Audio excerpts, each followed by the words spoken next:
Assalamualaikum warahmatullahi wabarakatuh.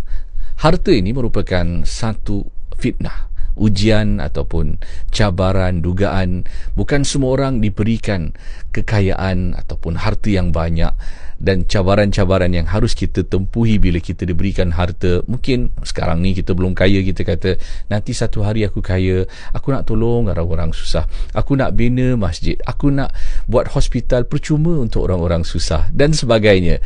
Tapi Allah lebih maha bijaksana. Allah maha mengetahui. Allah maha adil.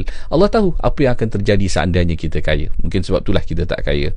Kita mungkin nakkan kekayaan, tapi kita juga tahu tentang istidraj, yang Allah biarkan kita dengan kelalaian kita. Kita mungkin sangka kita kaya kerana kita pandai, kelulusan kita dan usaha kita mendabik dada. Akhirnya Allah jatuhkan kita dan kita rugi di akhirat. Lebih baik kita miskin tak ada hutang daripada kita kaya dan sombong.